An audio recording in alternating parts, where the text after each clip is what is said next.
Well, I'm pressing buttons like mad here. Can anybody see me?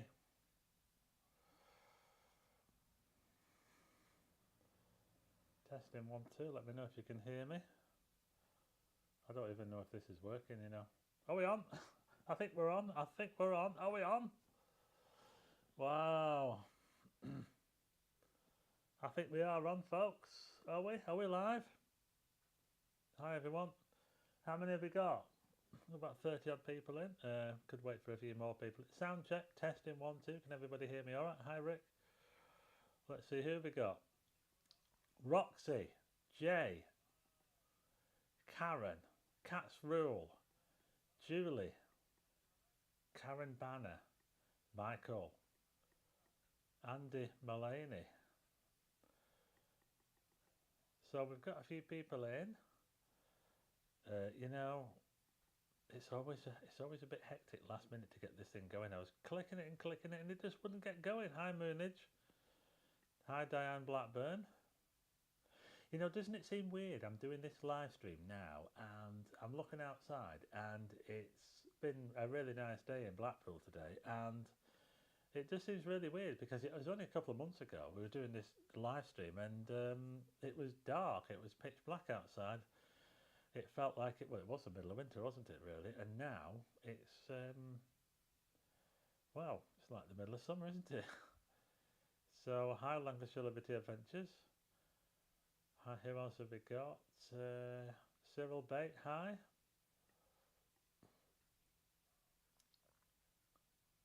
Diane said, can anybody hear me okay? I can always turn the volume up. If you can't, if you're struggling to hear me, let me know. I'll see if this works. Let me know if this works. We'll turn the volume up. So let's see if this works. Can you hear me better now? Is that better? Is that better? How about this? Is that better now? I'm seen to be peeking in the orange now. Is that better? Can you hear me better now? I certainly hope that you can hear me better now. Every device that I use this microphone with is different. Sometimes it's too much and sometimes it's too low. But hopefully, we've got Random and Desperate in the house. Hi to Random. Hopefully now you can hear me. Can you hear me a lot better now? Hopefully you can. It was a little bit low to start off with. I can always turn it up a little bit more, but if you can hear me better now, that's good. We've got 45 people watching. Hit the like button. We're here again for a Sunday. It's do you mind if I have a cup of tea? I want to have a cup of tea. Hi Neil. Hi Wayne. Hi to all the mods, by the way. To all the mods who help regulate the chat.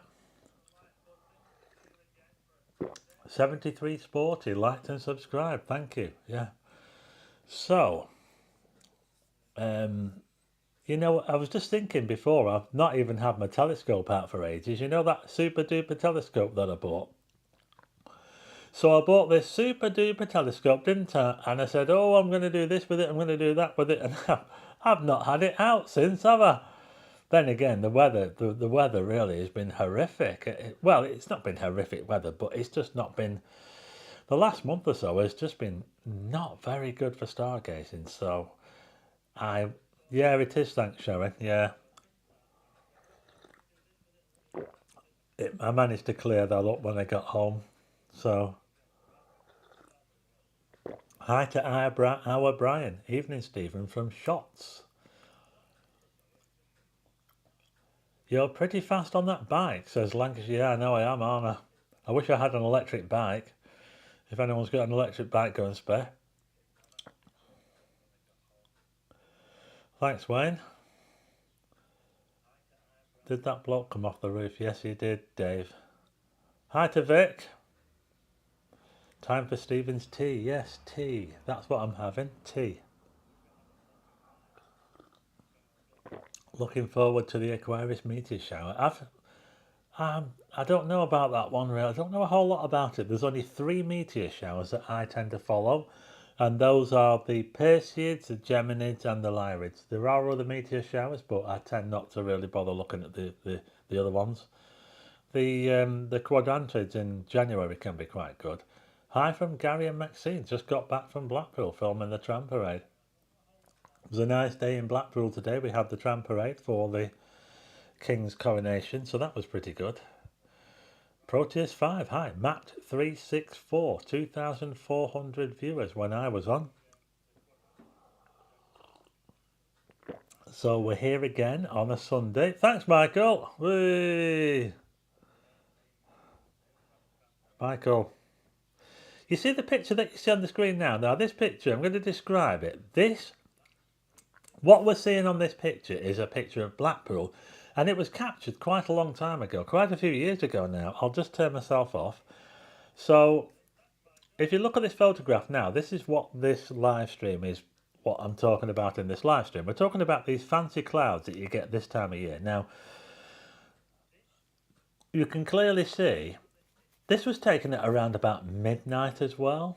Karen Banner's having no work tomorrow, so enjoying a nice JD and Co. Very nice. Yes, I'm sure there's a few other people that are doing the same. No work tomorrow. So can you see this photograph? We're looking towards the big one, the Pleasure Beach, and we're looking at it. I took this picture from a bridge. I think it was Harriside Bridge. The Unknown Joe. So Stephen, you went past me at the Heritage Tram. I believe I did. I think I saw you on the comedy carpet. Did you see the Penumbra's lunar eclipse? No, unfortunately I didn't. So if you look at this photograph here, and like I say, I think it was taken in June, and you can clearly see we've got a bit of a twilight sky there. The sky does not get dark where we are in Blackpool or anywhere further north in the north of England. It doesn't get dark in June because we get the twilight. So what can happen is you can sometimes get these ice particles up in the sky, and they can light up around about midnight onwards. They can stay in the sky all night long. Sometimes they appear, sometimes they don't. Now, when I took this picture, they were there. Funny enough, the next day after I took this photograph, I brought a friend along and I said, oh, you want to come and see these fancy clouds? So he came along, and there was nothing there the next day. It was perfectly clear. You could see the stars just like you could on this photograph. You could see everything you could see on this photograph except those glowing clouds that run along the centre of the frame. Can you see those glowing clouds? Well, those clouds are called Noctilucent clouds. Cat's rule, as fast as you were cycling. Have any Tour de France teams contacted you? That was the video I did today, yeah. I was out on my bike today.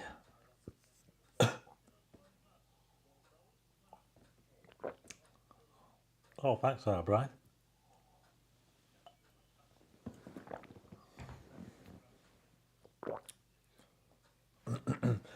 Yeah, so this photograph was taken a few years ago. And this is a classic example of Noctilucent clouds. Now, we're in the season for Noctilucent clouds now. We're into May, and I reckon the best time to see these clouds, these ice clouds, which are very, very distinct. You can see on the photograph here that those clouds there, can you see those clouds that go across the centre of the frame behind the big one? They're very, very distinct. They glow, they have a glow about them. If you see anything like this in the twilight this summer, then you're most likely looking at these Noctilucent clouds. So I'm giving you a bit of a heads up on what they look like. Chris Playle said they saw some down in Gower. Jelly, Steve, hope you're well, says. Oh, hi, Indica. Is that Indica? Is that Indy from down from Wiltshire? Hey, hi, Indy. Say hello to Indy. Yeah, I met Indy down in. Hey, I had a great time in Wiltshire, by the way. I went to see the white horses. The white horse. You know, there's one horse in Wiltshire which I'm a little bit disappointed I didn't go to see, and that's the Uffington horse. Oh, but that's over the other side of Swindon, so I never really went to the other side of Swindon. So I stayed below Swindon, but I really would have liked to see the Uffington horse. So maybe when I'm down there again, I'll get to see that one. But yeah, I'll have to include that one if I can. I saw it on a TV programme, so yeah, the Uffington White Horse. But I got to see a few of the other horses, but I did have a great time down there in Wiltshire, and I might be back down again. If you want to have a look for some UFOs and aliens, I might come down there and join you if you want a bit of company. I don't mind staying out at night, and you know, Rick Freeman says, I thought I'd missed them last year in July. Coming back from the USA, captured a scene from 40,000 feet over the Atlantic. Yeah, have I made it to Cornwall? Not yet, Indy. I'm planning to come down to Cornwall in about 2 weeks, or within 2 weeks. I'm planning to head down to Cornwall from the middle of next week. So we're looking at around about 17th, 18th of May when I'm looking to head down there. So that should be quite good. So that could be quite interesting. So I'm not sure when the crop circles get going. See, what we were doing, we were just talking about crop circles and how to take pictures of aliens and things like that. So that could be quite interesting. And yeah, and Wiltshire is pretty much it's the place for crop circles. It's, you know, it's where they all started, and there are some pretty amazing crop circles. Whether you believe they're made by humans or aliens, you know. I mean, I'm on the fence, me. You know, if they're made by aliens, I want to catch them. I want to catch them in the act. Thanks, Sarah. Well, you're not in a Weatherspoons, are you, by the way? So yeah, so I'll just go back to this photograph again. I'll just turn myself off again. So I'm going to go on to another photograph. So as you can see there, can you see the Blackpool Tower as well? You can see these clouds in the town centre. You don't need to be in a dark place to see noctilucent clouds. So what it is these are ice particles that are very, very high up in the atmosphere. And what happens is when the sun's at a certain amount below the horizon. So when I took this photograph, the sun will have been directly towards the north, but it'll have been well below the horizon, but not low enough so that it can light up these clouds from behind, these ice particles, and the ice particles glow in the sunlight, and it's pretty amazing. Karen Banner says she's on the fence where aliens are concerned, but there's life on our planet, so why not life on other planets? Good one, that, Karen. Yes, brilliant. I'll get in touch. I'm in Camborne myself, and the black spot is St Agnes. Ah, St Agnes. Yeah, I'll have to put it in my diary. Indy. If you can, how do you get in touch? If you could go on the home, can you send me an email or something? I can only see northwest bus debates. I need to go around to higher ground. So like I said, you can see these clouds from the town. You don't need to go anywhere dark to see them. Now, a lot of stuff in astronomy, we say you need to go somewhere quite dark to be able to see them, but noctilucent clouds, I've just zoomed in a bit here now, so you can see a bit more detail in them now. You can see the stars through them. Sarah says she's not in the Weatherspoons till tomorrow, too busy. Yeah, be absolutely rammed, won't they, in there today? So you can see the stars through these clouds. And remember, these are ice particles. They're not actual clouds. They're not normal clouds. They're ice right on the far reaches of the atmosphere. And because they're so high up, that when the sun goes down for us, it doesn't go down for the clouds. And the clouds can actually see the ice particles are high enough up so that the sun illuminates them from the back. Thanks, Karen Banner. Thanks very much. I'm sorry, but I didn't do a video for you on Friday. And normally I've been trying to do videos on Friday, and I've missed 2 Fridays now. So what I'm going to try and do is I'm going to try and see if I can do a few videos this week and see if I can get some different videos out. If you let me know what you would like me to do a video on, I'm thinking of doing a video on, talking about my new camera. So I've got a new camera, folks. Check it out. I've got this one here. Look, can you see? I think you've all seen it. Yeah. This is my new camera. It's a Panasonic Lumix S5 II. So, but I'm planning on this being my #1 camera, the camera that I'm going to use for everything, for video, for photography, for astrophotography, and it's a smaller camera than the one I've been using up until now. In fact, I've been using a system now for about 35 years, and it's possible that I might ditch that system altogether and go with Panasonic. But I'll show you the other camera that I use. You've probably seen it. It's very, very heavy, but it's a bit of a different beast, this one. But this is the camera system that I've been using. Thanks, Julie C. So this is the camera system. Look at that lens there. f2.8, by the way. Yeah, fast lens.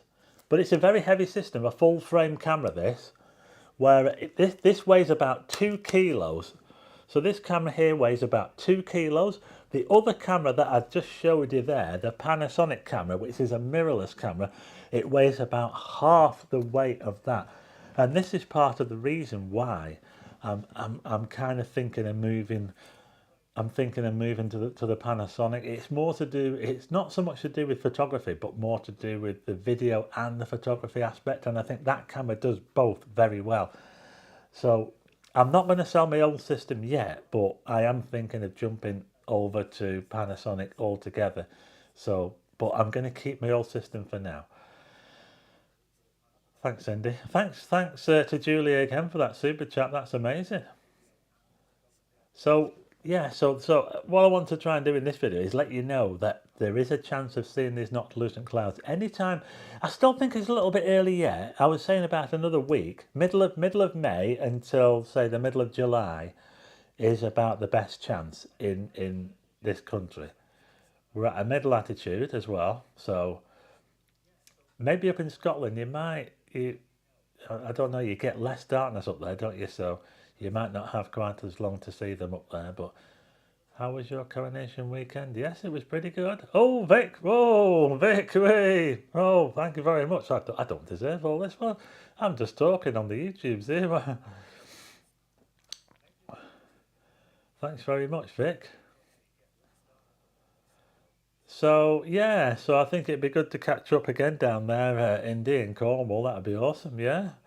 I'm not sure if you can contact us by email. I'm not sure if we can do that. Have we got my email on here? Or you might have to go onto the home page to see my email address. So you'll probably get it on there. But yeah, so I'll just go through some of the pictures. Let's turn myself off again. And let's go on to the next one. So I've taken, I first heard about these clouds about 10 years ago. And I'd never heard of them. Never heard of them before that at all. James Chadwick, is the promenade closed tonight? I don't think so. That was taken in Fleetwood. There's another one taken in Fleetwood. Look at that there. That was taken above a park. Thanks, Julie. And just look at these formations. And this is a totally different night. I'm taking these all on different nights as well, and you get all these different shapes of these clouds. It's amazing, really. Yeah. So I would say, well, anytime from now until mid-July, but I still think it's a little bit early. I would probably say middle of May. I only saw them twice last year. Funny enough.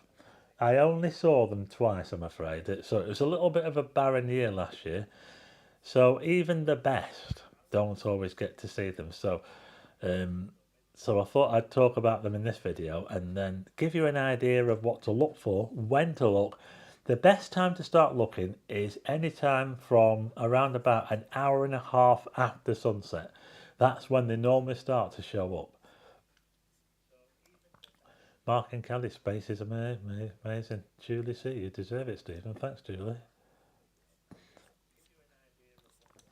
Yeah, so that was taken in Fleetwood above Memorial Park. Fleetwood is just up the road from Blackpool.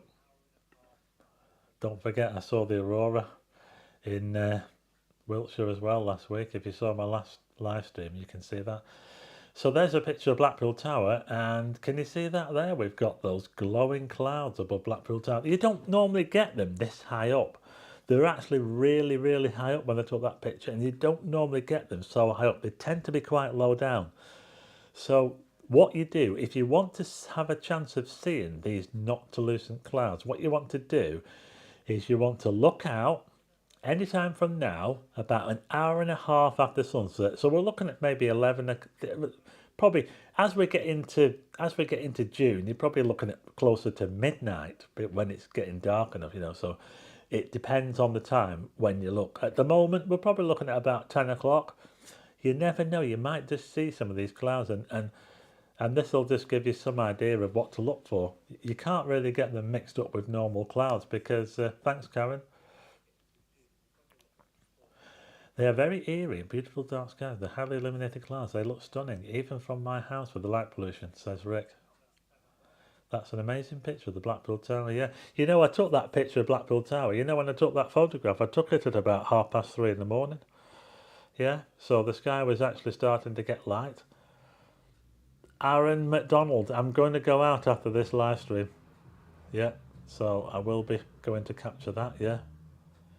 2 hours before sunrise is also a good time, says Rick. Yeah, you're right there, Rick. They can actually be up all night, these clouds, and you can get them after sunset. But because sunset and sunrise, there's not much time between them, is there really? You can sometimes get them appear. They can sometimes disappear and then reappear before sunrise. So there's another photograph there with some pylons. I call that one electric blue. You can actually see the sun, the glowing sunset down there. Can you see how the sun has sort of set and it's got this glow in the sky? That just shows you that it's there's still a bit of colour in the sky from the sunset. Thanks, Chris. So a lot of these pictures were taken years ago. I mean, this one here at Blackpool Tower was taken, I think this was taken at about 3 o'clock in the morning. You can actually see the sky starting to brighten from the sun rising towards the right hand side. If you look at the right hand side of this photograph, can you see how the sky is very, very bright? Well, that's because the sun is starting to rise, and I would say sunrise would probably be, what would it be, about 5:30 or something in June or something like that. So that would tie up there, and it, you know, I mean, even that long before sunrise, the sun is still lighting the sky up because the sun doesn't really go that low below the horizon in the summer.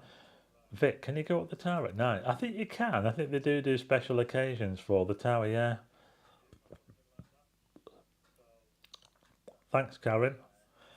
So these are noctilucent clouds. Have a look for them. Look towards the north. An hour and a half after sunset. And there's another one there. That's above Perch Rock Lighthouse. Again, a lot of these pictures are taken so long ago, but I only got a couple of pictures of them last year. Funny enough, I didn't really have a very good year last year, and you cannot predict them. You just never know when these things are going to turn up. They just appear. They're there one night, and then you can go back to the same spot the next night, and it could be perfectly clear, and you don't get to see them. Thanks, Moonage. They say that there's going to be a laser light showing on the Blackpool Tower tonight. I think I'm going to go out and have a look at that. So I'm going to make sure I head off on time on this live stream. So I'll probably have the quiz just a little bit earlier just to make sure, because I want to be out for the light show. Cats rule, amazing. Whoa, cats rule. Hey, thanks for your beautiful photos. That is amazing. Last year was not so good here in the Midlands, says Rick. I only had one night with them in sight, and only small area. That was the same for me, Rick. I had one good sighting last year, and another one that wasn't so good. So it looks like a UFO taking off in that previous photo. Oh, that's Perch Rock Lighthouse. It's just across the way from Liverpool. Yeah, just across the Mersey. Sunset is about 2050, says Lancashire Liberty. Yeah, it's getting later and later, isn't it? Yeah. So the sunset is 10 to 9. So if you want to have a chance of seeing something like these clouds tonight, you're probably having to look out at 10:30. You never know. Look towards the north, sort of the northwest. Be careful using your camera with lasers, sensor killers. That was taken in Preston, this one, just down the road at the dock there. We've got a nice mirror reflection there with the Noctilucent clouds. There's another picture of Perch Rock there, which is it's a very, very popular subject, is Perch Rock. Thanks, Mark and Kelly. Thanks, Wayne. Looking forward to the star quiz. Yeah, that's why I was thrilled catching them in flight. That was the last time I saw them. More luck than anything. I think that again. I think you have to be looking for these things. I think a lot of people probably wouldn't notice them, or maybe look through them and just think it was a sunset or something. So I think when you know what they are, then you're more likely to try and photograph them, you know. So well, look at that. I think those are Noctilucent clouds. I mean, I spent a couple of years. I did spend the first couple of years when I first heard about these.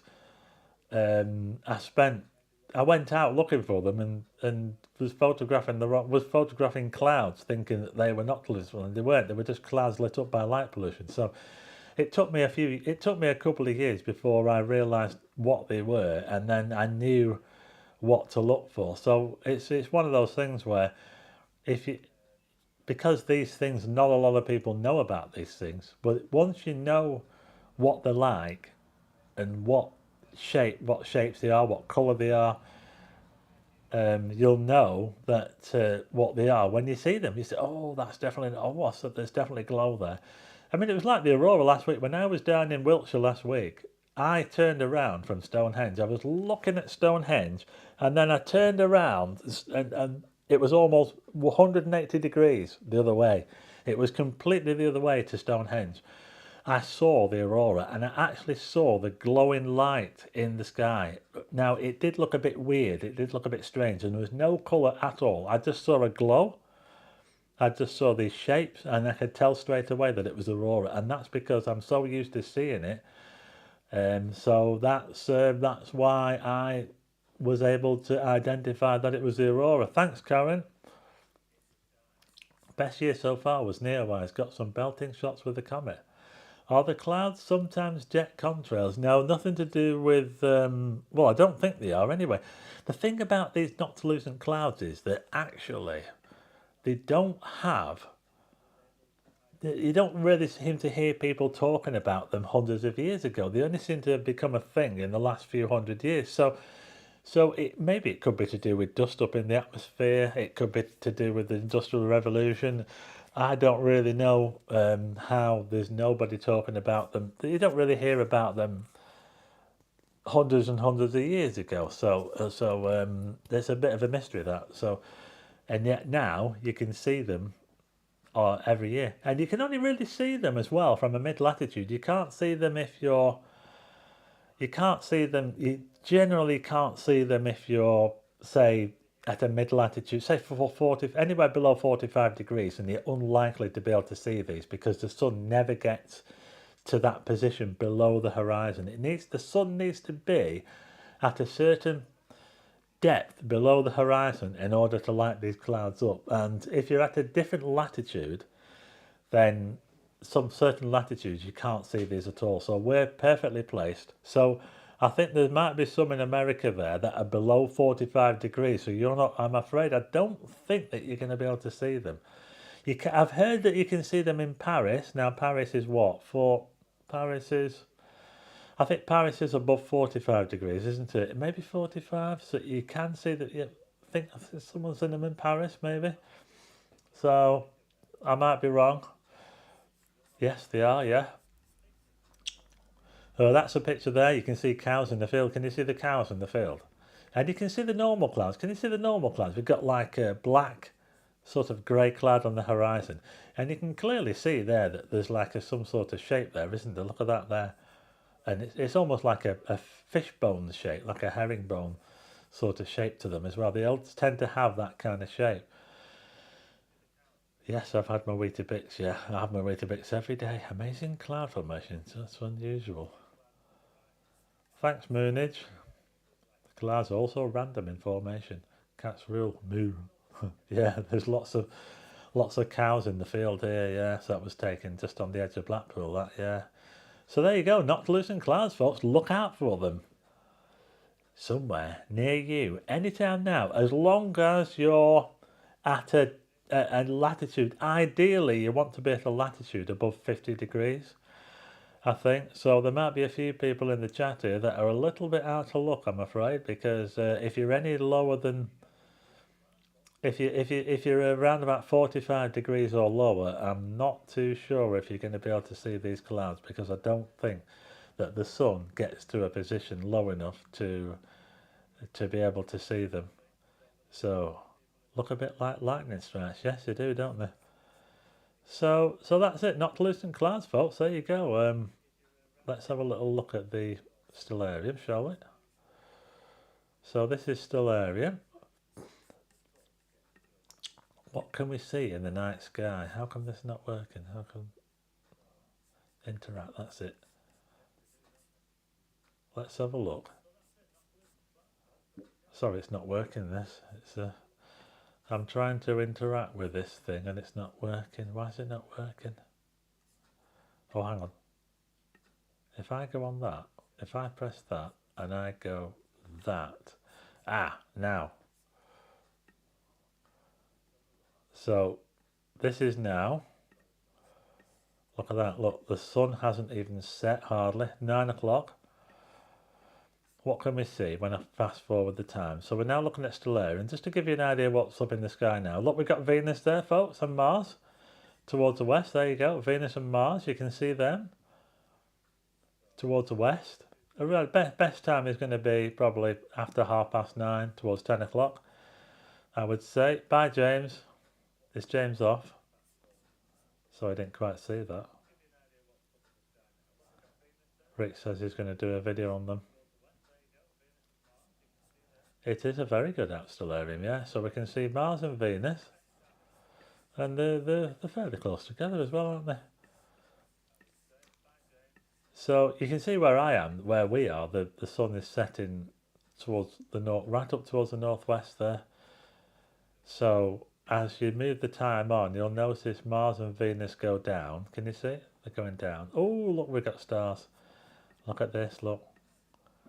So this is at half past 11. This is how things look at 11:30. So if I just pull that back a bit, I hope you can see me okay. Is there something? Right. Can I get rid of that? Because that's in the way. I don't like that big thing that's stuck. Is that? Can you see that? Get off. Oh, that's better.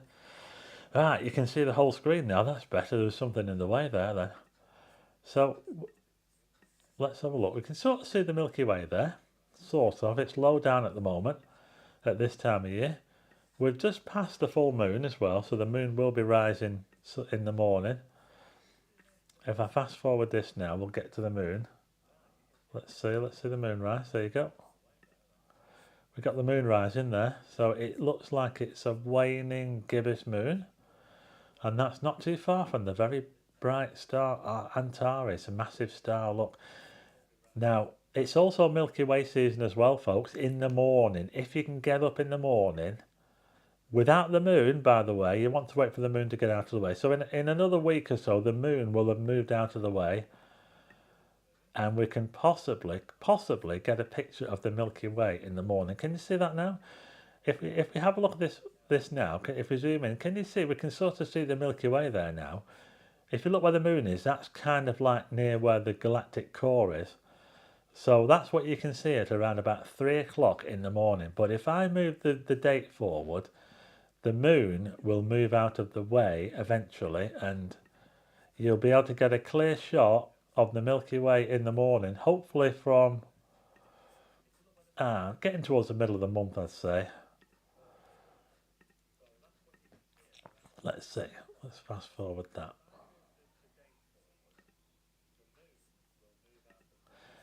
Yeah, so there you go, folks. Look at that. Yeah, the Milky Way. You can see the Milky Way rising in the morning, and you can get a cracking shot of that if you happen to be up at that time. So there you go, if it's clear enough as well. So that's a little look at the night sky. The moon is still around at the moment, but when it moves out of the way, that's what you can do. And we can't show Noctilucent clouds on here, I'm afraid. We can't do that on Stellarium. So let's turn that off now.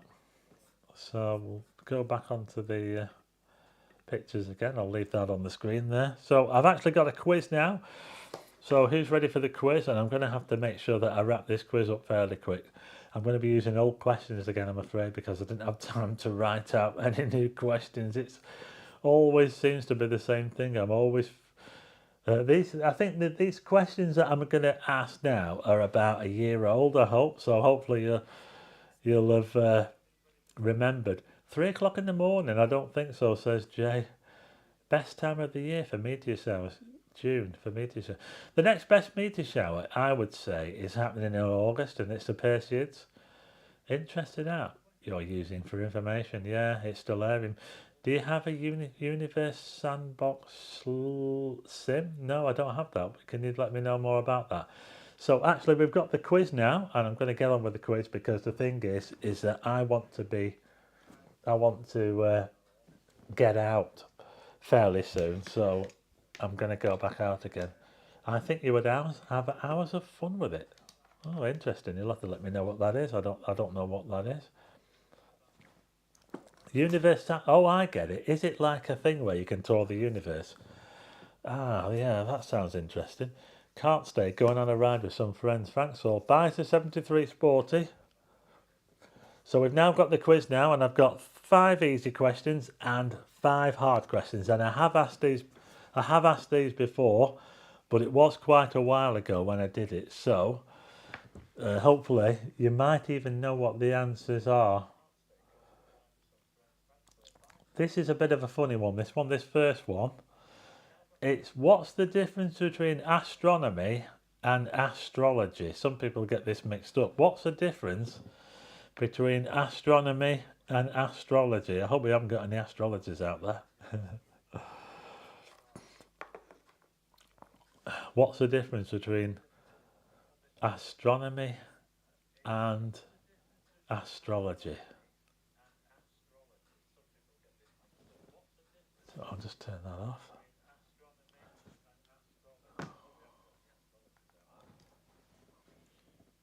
Star signs. Big difference, says Jay. Yeah, there is a big difference, yeah. Well, I'll tell you what the answer is, and it's a bit of a funny one, and some people might not agree, especially if you're in astrology. It's thanks for looking, Aniki. Astrology is kind of, it's like an early form of astronomy. They did use astrology to do predictions and stuff like that, but then it became astronomy and it became more scientific. So they look at planets. They look at the sun. When the sun is in a certain position. Astrology. So it's not strictly scientific, or it isn't now anyway. It wouldn't be considered. You wouldn't get a scientist saying, "Oh, I'm going to use astrology." There would be an astronomer. So, but it did used to get taken very, very seriously hundreds of years ago. But now you wouldn't put it in the same term as science. So you would probably put it in the other, But a lot of people do follow astrology. I don't myself, but that's what the difference is. Astronomy is the scientific part, and astrology tends to be the not so scientific part. So there you go. That's the difference. Astronomy is based on research. Astrology is based on stars and planets. Yeah, you're right, Karen. Something about the other star signs. Yeah, you're right there. There's also the other thing where when they first started doing astrology, the sun was in a certain constellation, and the where the sun was then is different to where the sun is now because of what they call precession of the equinoxes. So the sun, every 27,000 years, the sun moves through the zodiac. It moves through all the different zodiac, and it ends up back at the same one where it started, or whenever you measure it. But if you can live for 27,000 years, you will see the sun make its way through all 12 constellations of the zodiac.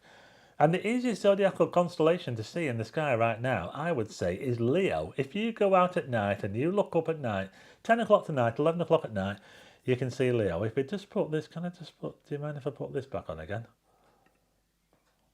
Sorry. I just want to see if I can see Leo.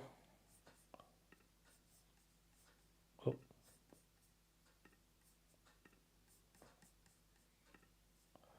I just want to show you Leo, folks. If you say about, what, 10, 10:30? Towards the east, let's see, not towards the south.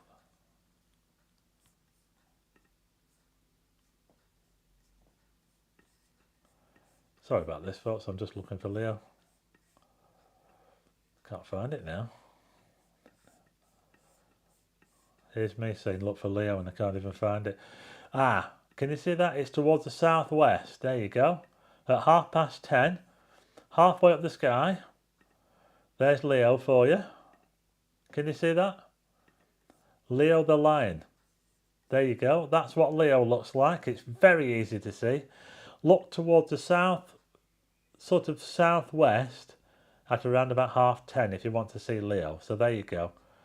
And it's quite recognisable because it got like a backwards question mark at the front. And that's how to look for Leo. So anyway, let's get on with the next question. Otherwise, we're never going to get through this quiz, are we? Right, okay, next question. So we didn't do too bad on that first one. Daughter just turned up with wine to watch concert. See you later. Oh, and astronomy is real. Astronomy is crap, says Diane. Astrology is crap. Astronomy is real, astronomy is crap. Right. So there you go, that was Leo. How long does it take for light from the sun, roughly in minutes, to take from the sun to reach Earth? So how long does it take light to get from the sun to Earth? To the closest minute. It doesn't take long. How long does light take to get from the sun to Earth?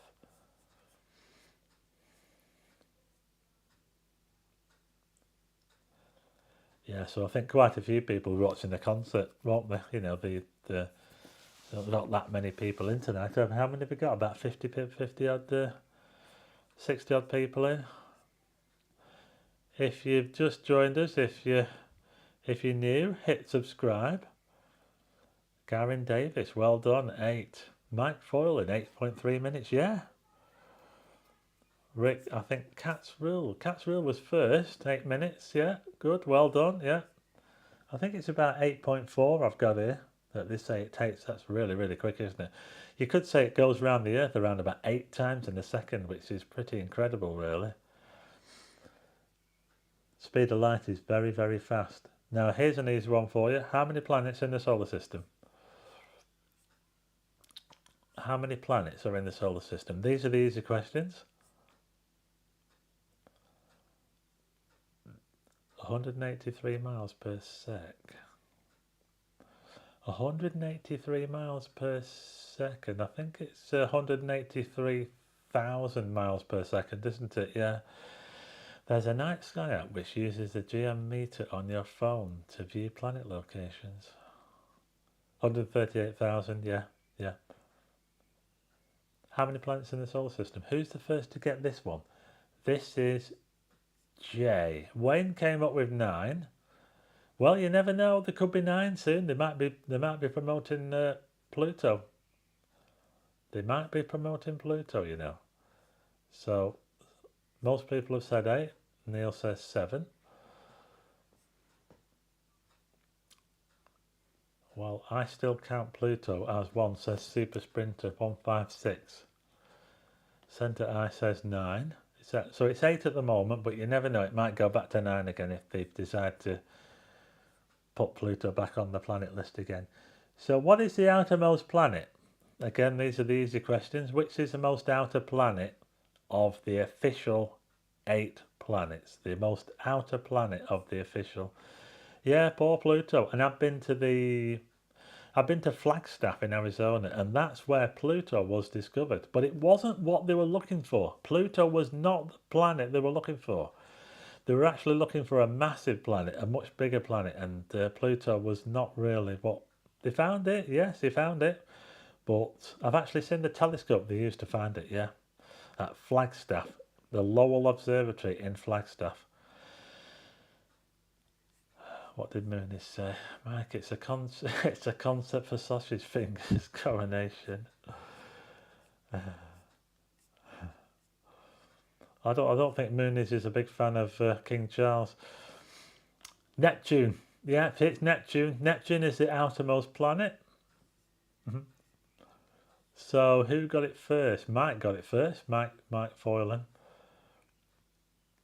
Planet X. Yeah, they're still trying to find Planet X, aren't they? Yeah. So it is Neptune, the most outer planet. Lowell is a cool place, says Jay. Certainly is. Yeah, I had a great time there at Lowell, the Lowell Observatory. So the massive 24. Is it 24-inch? The refractor. That's massive. Refractor. Yeah. So. The brightest star in the sky after the sun. So what's the brightest star in the sky that we can see, the brightest star to us that we can see after the sun? I don't count the sun because the sun's our nearest star. DJ Dashcam, Steve, I also love your video. Saw you on the prom near the tram today. Thanks very much. CW Kelly, evening all. Hi CW Kelly. This is the last of the easy questions. What's the brightest star we can see after the sun? Do I watch any Don Lincoln's? No, I don't actually. I don't seem to know that name. Oh, Mike, you cannot be serious. Sharon Morris, you cannot be serious. It's actually serious, yeah.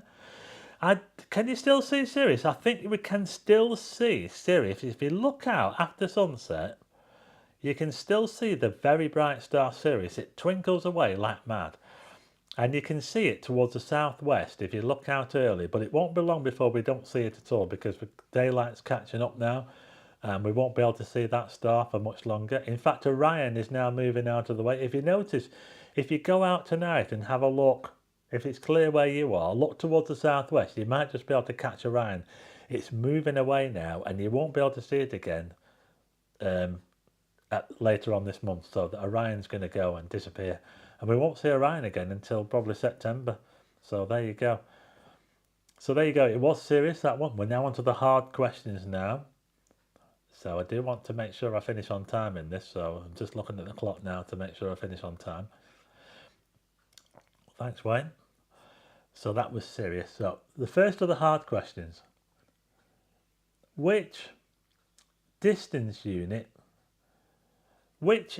so I've asked this a few times before, but name the distance unit in astronomy other than the light year. So there's another distance unit. In fact, this distance unit is used by professional astronomers. They do not use the light year. So what is the distance unit that I'm looking for? In fact, there could be two answers. There could be two answers here.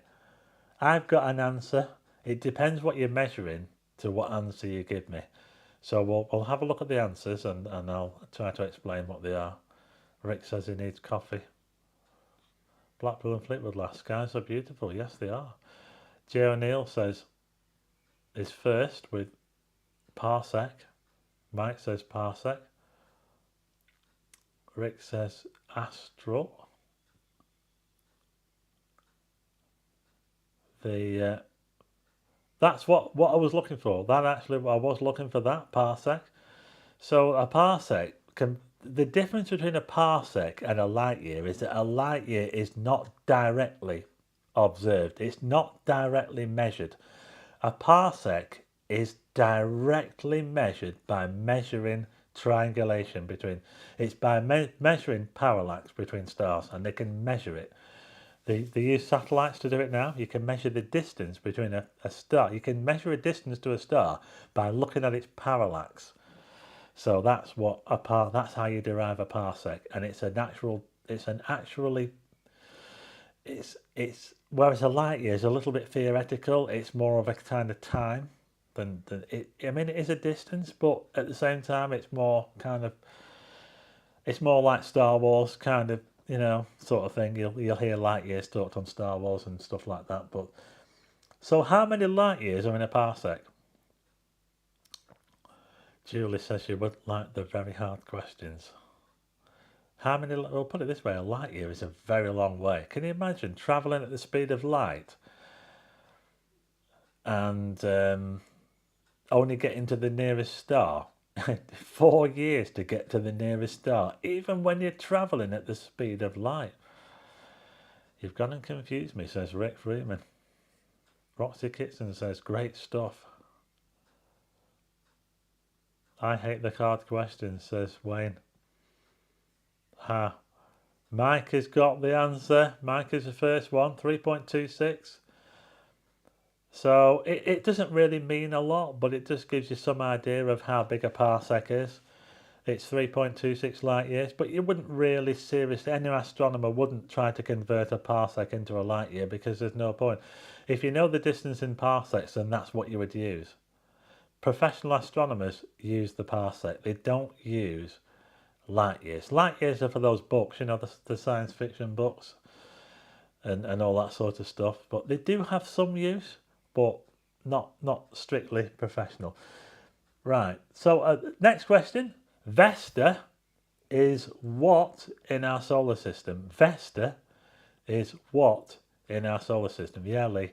So it would take you 4 years, 4 and a bit years to get to the nearest star after the sun, the next star along after the sun. If you're traveling at light speed, it would take you over 4 and a bit years to get there. Which, you know, when you're traveling at the speed of light, that's a long time, isn't it?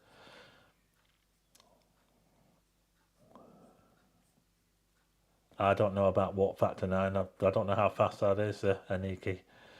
It is an asteroid. Yeah. Mike's got it. It's an asteroid. Sorry, I was a little bit quick answering there, wasn't I? But Mike was first with Vesta. Vesta is an asteroid. There's quite a few asteroids out there, actually. Yeah, there's a few asteroids out there in our... So you can actually see Vesta if you know where to look and at the right time. I love light years and I'm sticking to it, says Rick. Can you do a very easy one for the downs of the... I thought sure you mean duns of the glass, says Julie. I cannot brain today. No, you're not that bad. Okay, here's another question. Shoemaker-Levy comet crashed into what planet in 1994? This was well before I even got into astronomy. Shoemaker-Levy, a comet, crashed into a planet in 1994. What planet was it? Vesta equals dodgy curry. Between Mars and Jupiter, says Karen. Yeah, I think you're right there. I wasn't quite sure where it was myself, actually. I was going to look it up. It is apparently it's between Mars and Jupiter, and it's the biggest of the asteroid belt. There's a massive asteroid belt between Mars and Jupiter, and Robo cried. Let's see who. Chris is first. Answers are popping up my screen before you say the question. Oh, some people have got a bit of lag, I'm afraid. Oh, they'll all come up with Jupiter, which is not a surprise because Jupiter is a massive planet. It's the second biggest mass in the solar system after the sun, so it tends to hoover up a lot of stuff.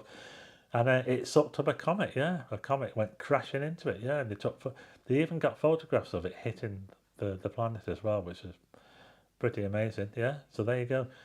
That was a comet that crashed into the planet Jupiter. So there you go. Right. Name the day. This is the last question, the last of the hard ones. Are you ready? The last of the hard questions. Name the day when the sun's direct rays cross the celestial equator.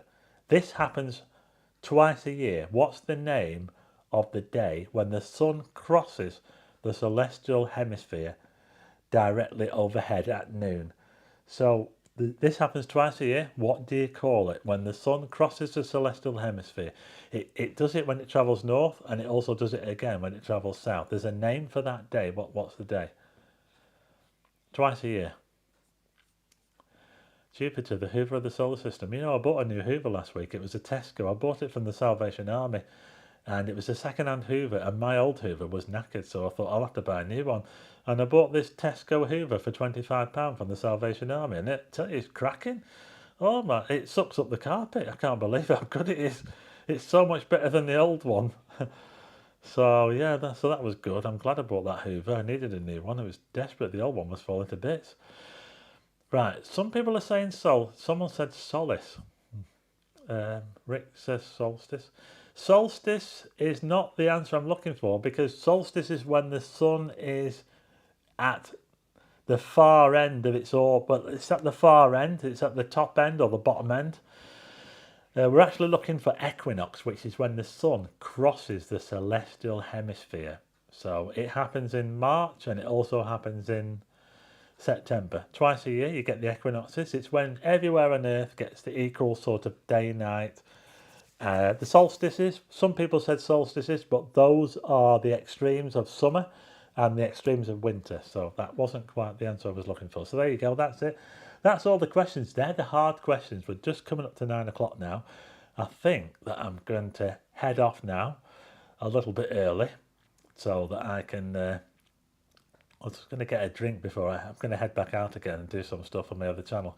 So what I'm going to do this week, I'm going to try and get some videos done for you this week, the week coming up, because I've just not really had time to do any videos. But I will be here again for a live stream next week. Now, it is actually really, really light outside, so there's no chance I'll be able to do a live, unless I'm doing like a sunset. I mean, I could do a sunset, couldn't I, or something like that. That would be quite nice, wouldn't it, for a live stream outside. If I can do that, I will do whatever I can if I'm outside. I think it's always really good if I'm outside, but if it's not dark, then there's not a whole lot I can do. But you never know, I could do like a surprise live stream sometime, maybe later on at night. If I ever see those Noctilucent clouds, you never know, I might just do a pop-up live to show them or something like that. We'll see how it goes, but look out for Noctilucent clouds. You see the picture there, you know what to look for. Glowing clouds towards the north, around about an hour and a half to 2 hours after sunset is the best time to see them. So this is just giving you an idea of what to look for. So there you go. Thanks to everyone for watching, for tuning in, and also thanks to the mods. Don't forget to look out for these clouds. I'll probably remind you again next week. In fact, I'm hoping that I might be able to see some by next week or something like that. We'll have to wait and see, won't we? But there you go. Noctilucent clouds. You know what to look for. And if you see anything like this in the sky, then I think you'll know what it is, because you've seen it on here. So there you go, Noctilucent clouds, something to look out for this summer. And I will see you again next week at the same time, hopefully, and hopefully I'll get some videos out for you this week. And as there you go. So thanks for watching, everybody, and also thanks to those that did the super chats as well. I can't name you all. Julie, Vic, Cat's Rule, I think, did one. Michael, thanks to Michael. Thanks for everyone for joining in. And I will see you again next week. And hopefully I'll be able to press the off button. Bye.